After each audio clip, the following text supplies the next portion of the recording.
చూస్తున్నాం మనం. నల్గొండ జిల్లాలో 869 గ్రామ పంచాయతీలు ఉన్నాయి. ఇందులో సుమారు 3,323 మంది మల్టీపర్పస్ వర్కర్స్ ఉన్నారు.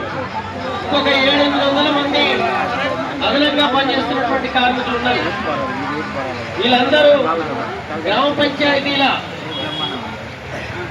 పారిశుద్ధ్య నిర్వహణలో, మంచినీళ్ళ సరఫరాలో, ఎలక్ట్రీషియన్ పనులు నిర్వహించడంలో, ట్రాక్టర్ నడపడంలో, చెత్త ఊడ్చడంలో, మోరి తీయడంలో, మొత్తం గ్రామాల్ని పరిశుభ్రంగా ఉంచడంలో ఒక కీలకమైనటువంటి పాత్ర పోషిస్తున్న వాళ్ళు ఎవరంటే ఈరోజు గ్రామ పంచాయతీ కార్మికులు తప్ప ఇంకోటి కాదు. ఇంత పనిచేస్తున్నటువంటి మనకు పంచాయతీ ఎన్నికలు జరిగినాయి.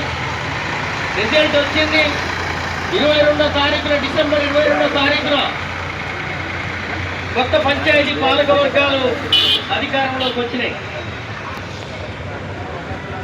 పంచాయతీ పాలక వర్గాలు అధికారంలోకి వస్తే, సర్పంచ్ అధికారంలోకి వస్తే ఏం చేయాలి? ఫస్ట్ ఆయన నిజమైనటువంటి సర్పంచ్ అయితే, మంచి సర్పంచ్ అయితే ఏం చేయాలి? ఫస్ట్ అయ్యో ఇవాళ గ్రామ పంచాయతీలో నా పాలన సరిగా జరగాలంటే మోరి నీటి ఉండాలి, నీళ్లు బాగా దాపాలి, లేదంటే డాక్టర్ బాగా తిరగాలి, ఎలక్ట్రీషియన్ బాగుండాలి. ఇవన్నీ చేసేవాళ్ళు ఎవరంటే గ్రామ పంచాయతీ కార్మికులు. మరి ఇవి చేస్తున్న వాళ్ళందరూ వాళ్ళ బాధలు ఏమున్నాయి, వాళ్ళ కష్టాలు ఏమున్నాయి, వాళ్ళ జీతాలు ఎట్లున్నాయి, వాళ్ళ ఇబ్బందులు ఏమున్నాయి, ఈ పరిష్కారం చేయాలి సర్పంచ్కి చిత్తశుద్ధి ఉంటే.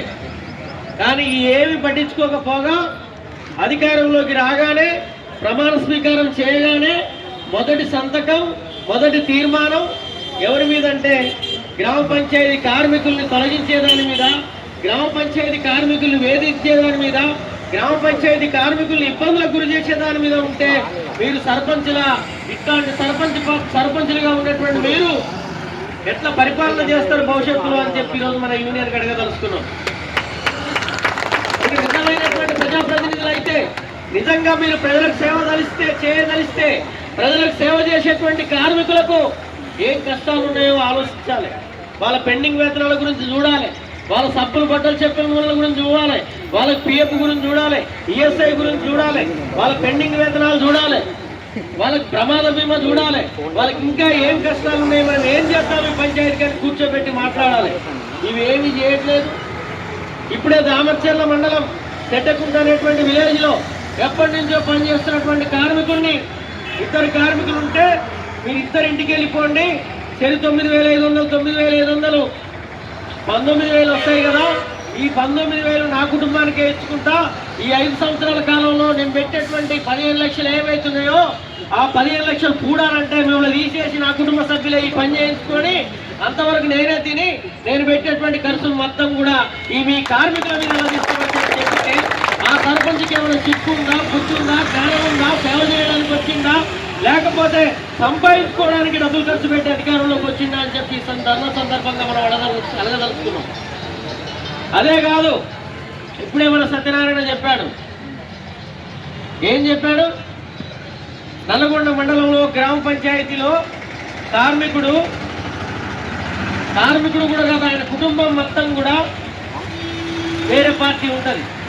అవును, గ్రామ పంచాయతీ కార్మికుడు ఒక వర్కర్ అయితే ఆయన మనసులో ఉన్నది, ఆయన ఎన్నికల్లో పాల్గొనడు, ఆయన ప్రచారం చేయడు, ఆయన జెండాలు పట్టడు, ఏ రాజకీయాల్లో తిరగడు. కానీ ఆయన కుటుంబానికి ఏమైనా ఆంక్షలు ఉన్నాయా? ఆయన కుటుంబానికి రాజకీయాలు తిరగొద్దనుందా, పోటీ చేయొద్దనుందా?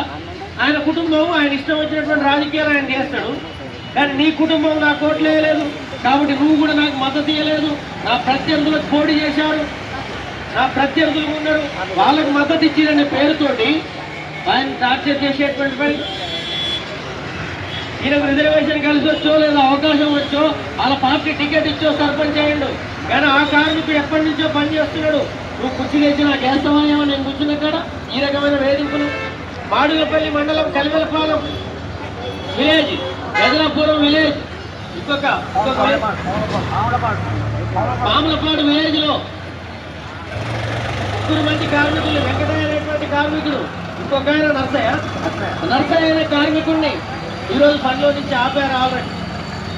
వెంకటయ్య అనే కార్మికుడి ఆన్లైన్ లో పేరుంది, మల్టీపర్పస్ వర్కర్ గుండు, 9,500 తీసుకుంటున్నాడు, బాగా పనిచేస్తుండు, వాళ్ళ ఎంపీఓ కార్యదర్శి ఈయన బాగా పనిచేస్తుండని చెప్పినా నువ్వు బాగా పనిచేసినావు, నువ్వు నాకు నచ్చలే.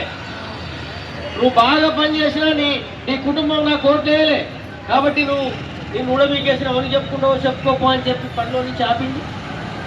నరసయ్యనే కార్మికుడు 90లో వచ్చిండు, 90లో తీర్మానం ఉంది ఆయనకు. మధ్యలో ఒక సర్పంచ్ ఇబ్బంది పెడితే కొంత ఆగిండు, మళ్ళీ తీర్మానం చేసి మళ్ళీ పెట్టుకున్నారు. ఆ కార్మికుడు నరసయ్యనే కార్మికుడిని ఈరోజు నువ్వు తీసేసిన నిలుపు అని చెప్తున్నాడు. అంటే ఇదే కాదు, గుడిపల్లి మండలం, గుడిపల్లి గ్రామ పంచాయతీలో ట్రాక్టర్ నడుపుతున్నటువంటి కార్మికుడిని ఓట్లు వేయలేదనే పేరుతోటి నువ్వు నాకు అవసరం లేదు, నా ఇష్టం వచ్చిన వాళ్ళు పెట్టుకుంటా, నువ్వు మోరు తీస్తే తీ, లేకపోతే లేదు.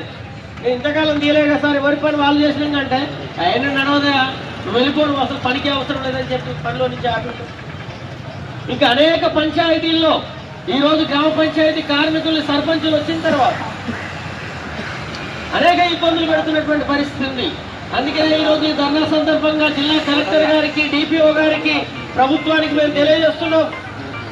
గ్రామ పంచాయతీ కార్మికుల మీద వేధింపులు ఇదే రకంగా కొనసాగితే, తొలగింపులు ఈ రకంగానే ఉంటే, ఇబ్బందులు ఈ రకంగానే ఉంటే అవసరమైతే నల్గొండ జిల్లాలో పనులన్నీ బంద్ చేసి మొత్తం 3000 మందిని ఆ జిల్లాలో మేము వెనక్కి పోము, ఈ విధానం మార్చుకోవాలి అని చెప్పి సందర్భంగా మేము సర్పంచులకు తెలియజేస్తున్నాం. ఇలా భువనగిరి జిల్లాలో ఒక్క మెమోరండం ఇవ్వగానే వెంటనే డిపిఓ గారు సర్క్యులర్ ఇచ్చిండు, ఎవరిని అకారణంగా కార్మికులు తీసివేద్దని చెప్పి. మన డిపిఓ కూడా ఇచ్చాం, మన డిపిఓ కూడా వేరే కార్మికుల ద్వారా రిప్రజెంటేషన్ చేశాం. ఆయన రోజు ఎలక్షన్ బిజీలో ఉన్నా, ఆ బిజీలో ఉన్నా అనే పేరుతోటి సర్క్యులర్ ఇవ్వట్లేదు. ఈరోజు ధర్నా పెట్టాం, ఈరోజు చెప్పినాం, ఈరోజు సాయంత్రం వరకు గ్రామ పంచాయతీ కార్మికుల్ని ఏ కారణం చేత కూడా తొలగించవద్దు అని చెప్పి సర్క్యులర్ ఈరోజు సాయంత్రం వరకు రాకపోతే ఖబర్దార్ అని చెప్పి ఈరోజు ఈ సందర్భంగా ఈ డిపిఓ గారికి కూడా చెప్పదలుచుకున్నాం. అందుకనే ఈ రోజు మనం చెప్పదలుచుకున్న ఒకటే, సోదరులారా, ఏదో మనం ఉపన్యాసం చెప్పడం కాదు, అవసరమైతే మండలం మొత్తం, ఒక్క మండలంలో కార్మికుడికి సమస్య వస్తే ఆ మండలం మొత్తం కార్మికులు పనులు బంద్ చేసి ఆ సర్పంచ్ ఇంటి ముందు కూర్చోవాలి తప్ప భయపడడానికి లేదు అని చెప్పి సందర్భంగా చెప్పదలుచుకున్నాం. ఇదేదో నర్సయ్యకి ఇబ్బంది వచ్చింది, వెంకటయ్యకి ఇబ్బంది వచ్చింది, లేదా తిట్టకుంట కార్మికుడికి ఇబ్బంది వచ్చిందంటే ఒక్కాడ తొలగింపులు స్టార్ట్ అయితే, ఒక్కాడ వేధింపులు స్టార్ట్ అయితే అది ఆగదు.